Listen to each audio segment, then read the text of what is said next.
வணக்கம். இந்த வண்டி பார்த்தீங்கன்னா ஹோண்டா யூனிகார்ன் BS6 மாடலு. இந்த வண்டியில் என்ன கம்ப்ளைண்ட் பார்த்தீங்கன்னா, கீர் ஷிஃப்டிங் வந்து ஸ்டக் ஆகிடுச்சு. இதுதான் இந்த வண்டியில் கம்ப்ளைண்ட்டு. கீர் வந்து சரியான முறையில் ஒர்க் ஆகலை. அதுதான் நம்ம இதில் வந்து ஸ்ப்ரிங்கு வந்து வாங்கியிருக்கோம். இந்த ஸ்ப்ரிங்கை வந்து இதில் மாற்ற போகிறோம். இப்போ இது எதுக்கு இந்த தகவல்னால், இப்போ கிக்கர் ஸ்ப்ரிங்கை மாற்றுறோம் அப்படின்போது கிளச்சை ஃபுல்லாக ரிமூவ் பண்ணி மாற்றுற மாதிரி இருக்கும் ஒரு சிலவங்க. இப்போ அதை வந்து கிளச்சு கேஸை மட்டும் ரிமூவ் பண்ணி அந்த ஷாஃப்ட்டு மட்டும் வெளியே இழுத்து அந்த ஸ்ப்ரிங்கை மாற்றுறதுக்காக ஒரு சின்ன தகவல். இப்போ கழட்டிட்டு இப்போ இந்த ஷிஃப்ட்டை வந்து நம்ம கழட்ட போகிறோம். இப்போ ஷிஃப்ட்டு வந்து வெளில எடுக்கணும்.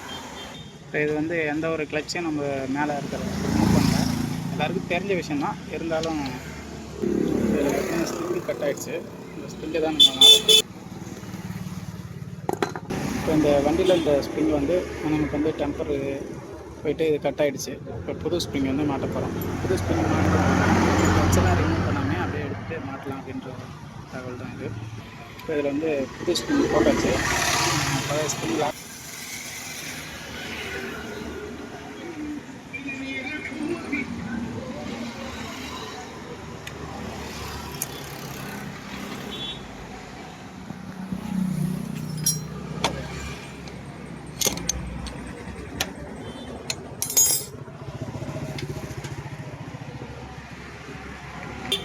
எல்லாமே ரெடி ஆகிடுச்சு. ஷிப்பிங்லாம் வந்து ஃப்ரீயாக உழுது. நியூட்ரலாம் வந்து பக்காவாக இருக்குது.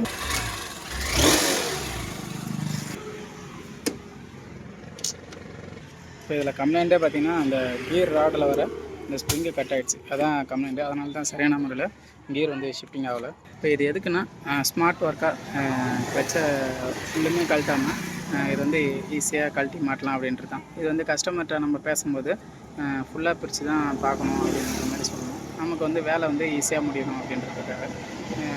இது எல்லாருக்குமே தெரிஞ்சது தான். இருந்தாலும் இது போல் எளிய முறையில் செய்யலாம் அப்படின்ற ஒரு தகவல் தான். நன்றி, வணக்கம். நான் உங்கள் விழுப்புரம் சரவணன்.